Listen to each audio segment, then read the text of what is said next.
Today's passage comes from the book of Luke, chapter 12, verses 49 through 56, and it's found on page 795 on your table Bibles. So Jesus and his disciples, picture this. They're kind of hanging out, but word has spread. And crowds of people just keep showing up. But through this, Jesus is really trying to address his disciples more than the crowd, but he keeps getting interrupted by questions, by people shouting from the crowd and asking him questions. And he's told several parables to try to answer those questions. He's told the parable of the rich fool. He's talked about money and possessions. But yet he keeps talking specifically to his disciples. And in today's reading, we hear him again addressing mostly his disciples and trying to explain why he really did come. Because many of them and many of the crowd have it wrong. So listen now as I read Jesus telling us why he came. I have come to set the world on fire, and I wish it were already burning. I have a terrible baptism of suffering ahead of me, and I am under a heavy burden until it is accomplished. Do you think I've come to bring peace on earth? No. I have come to divide people against each other. From now on, families will be split apart, 3 in favor of me and 2 against, or 2 in favor and 3 against. Father will be divided against son, and son against father, mother against daughter, and daughter against mother, and mother-in-law against daughter-in-law, and daughter-in-law against mother-in-law. Then Jesus turned to the crowd and said, when you see clouds beginning to form in the west, you say, here comes a shower. And you're right. When the south wind blows, you say, today will be a scorcher, and it is. You fools, you know how to interpret the weather signs of the earth and sky, but you don't know how to interpret the present times. The word of the Lord.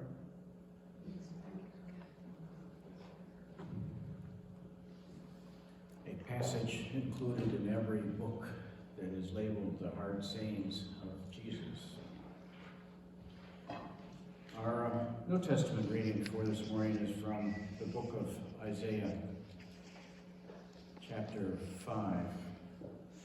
So this is the beginning of Isaiah's prophecy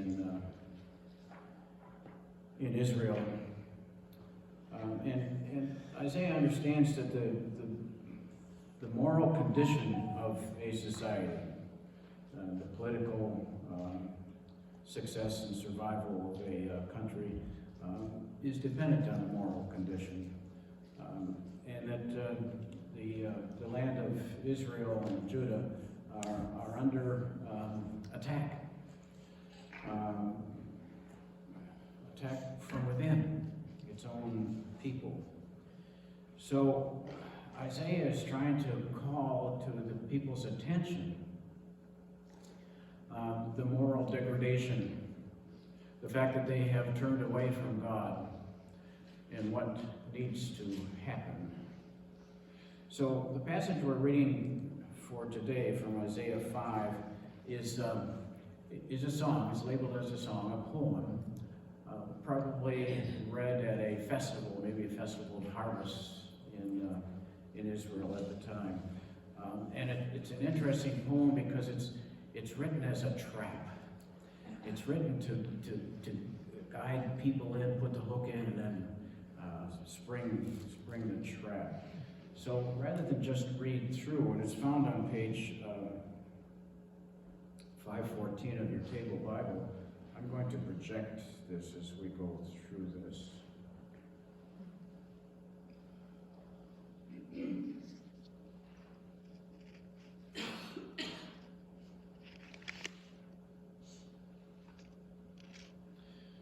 So it starts, now I will sing for the one I love. Isaiah is talking to the crowd, so imagine yourself part of that crowd, eagerly listening to the prophet Isaiah to hear what he might say to us today. I will now sing for the one I love a song about his vineyard. So it starts with a sense of joy.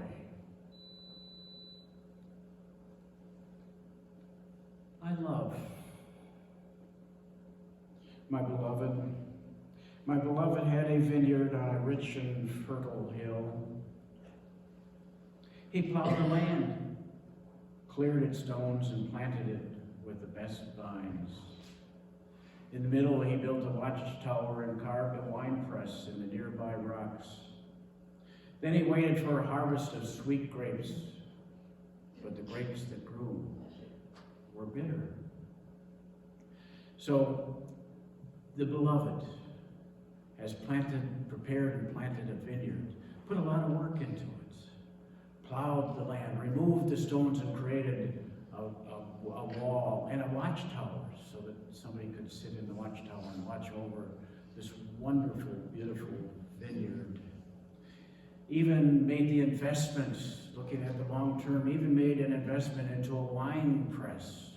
Now, when you grow grapes, you can't get a harvest for at least 2 years, so there's plenty of time to do the things that are necessary for the harvest, at least 2 years.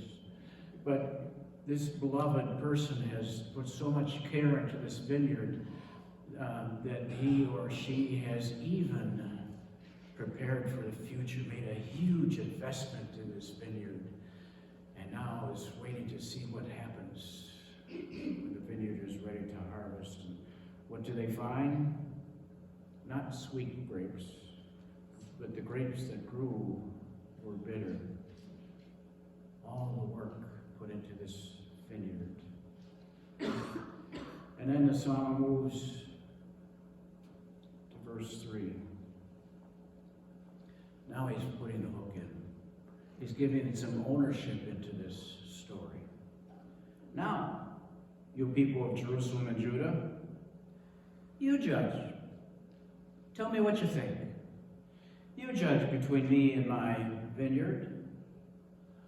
What more could I have done for my vineyard that I have not already done? When I expected sweet grapes, why did my vineyard give me bitter grapes, wild grapes? Give me a hand here. Help me out. What happened? Am I at fault? Or is the vineyard at fault? I think I did everything I could have or should have, but look what happened. Now, anyone who has planted a garden certainly realizes that there are times when you put so much love and care into something, and it just doesn't turn out. Maybe with the exception of zucchini and squash. You have high expectations for your own vineyard, and what you get is nothing. Weeds, wild grapes, not the sweetness of produce that you expect. So you who have gardened, you be the judge. Tell me, did I really do everything? Did I do everything right? I invested so much into this garden. You tell me. Help me out here. And again, anyone who has done any kind of gardening or farming understands that it's probably conditions other than what you did. You did everything right. You fertilized, you watered, but something else intervened. Those darn bugs. So now he's drawn the people in the assembly in. You tell me. And now he lets them know what's going to happen with this vineyard. Now let me tell you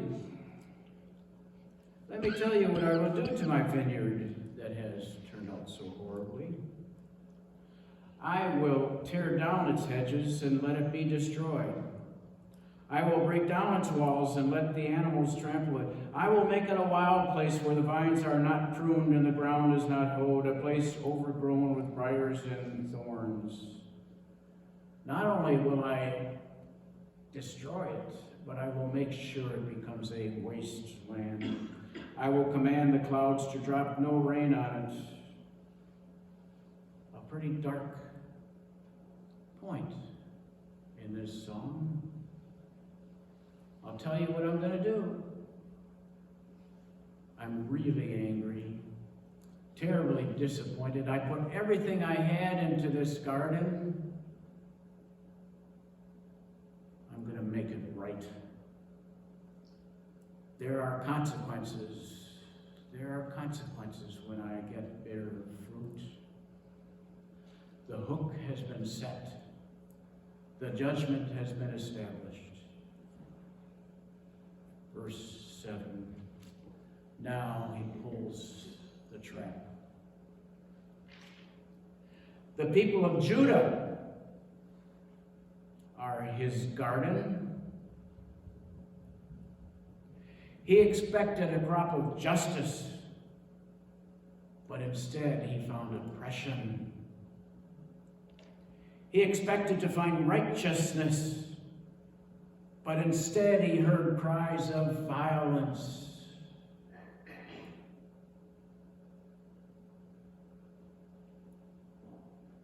We have met the enemy, and the enemy is us.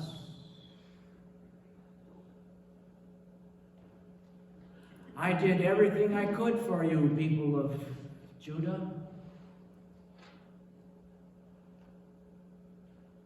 I released you from slavery. You saw the seas part and the Egyptian army destroyed. I provided manna for you when you were hungry. I gave you water when you were thirsty. I gave you commandments, laws, rules to follow, to guide you.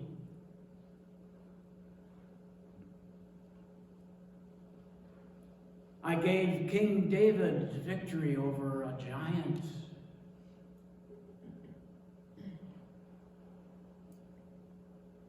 I let you build a temple in my name. Oh, people of Judah, I did everything I could for you. I gave you everything you needed, not just for today, but forever.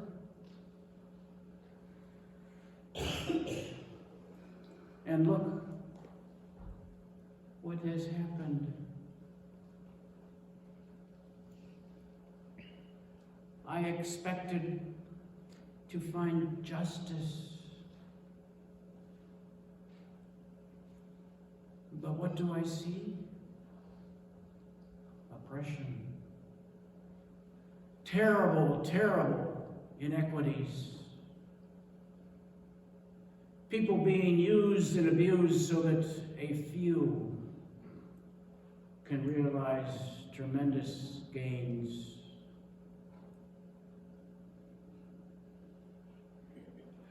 I expected righteousness. But what do I hear? Cries of violence. Righteousness. Right relationships. Most of all, a right relationship with God. A relationship with others that will please God. In a way, this is our only task, is to be righteous.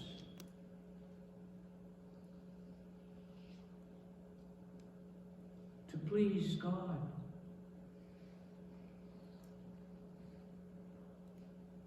And what does God see and hear?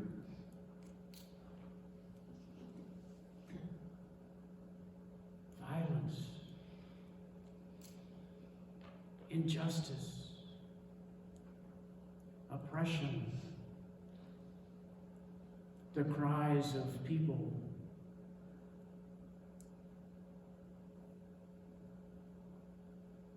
The trap was not created by God. The trap was created by God's people.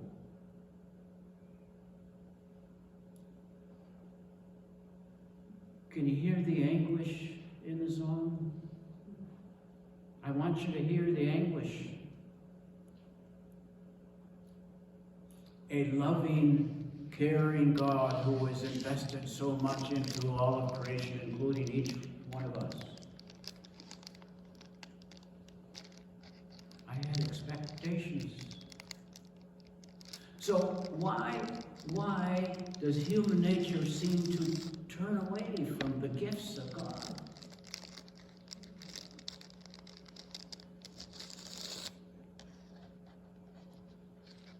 Why do God's people who have been blessed so much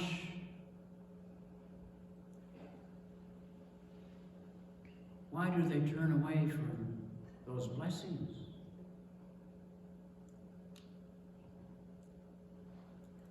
I'm going to suggest fear. Fear of change, fear of losing comfort, fear of taking risks, fear of people we don't understand, fear and anxiety guide us away from being a righteous people.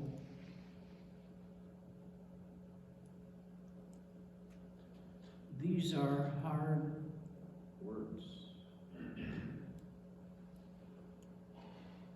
These are difficult words. Jesus came in one last attempt by God to revive the vineyard, to create a kingdom where all peoples will thrive,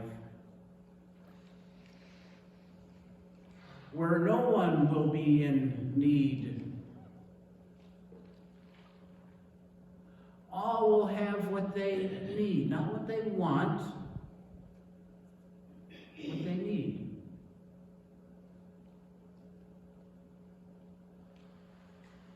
The message of Jesus Christ, therefore, is naturally divisive.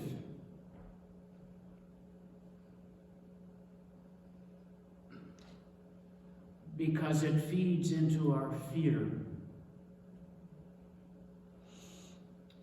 Jesus came so that we could be changed, transformed. Remember, I just said that change creates the greatest fears. Of course, the message of Jesus is divisive.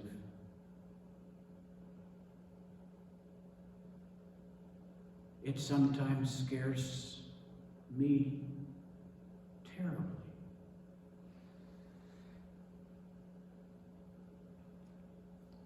Am I living up to God's dream for me?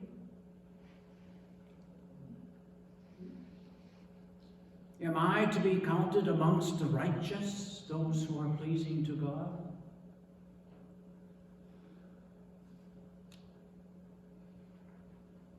Isaiah and then Jesus are saying it's crunch time. Look around. Make a choice. Choose me, as scary as it may be. Choose me. or choose something else. We like to talk about the weather. You know what those clouds mean.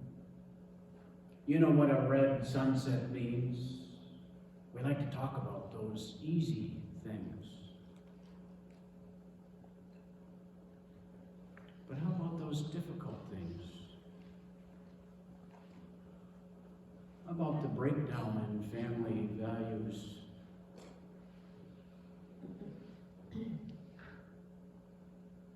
How about the inability of children to think of a future with hope? Without the fear of violence, without the fear of fire, flooding. Do we talk about those things? Or do we talk about the clouds in the sky?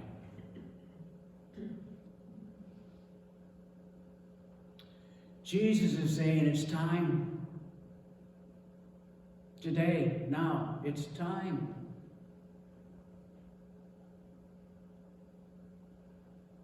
It's time to make a choice and confront our fears. It's time. Amen.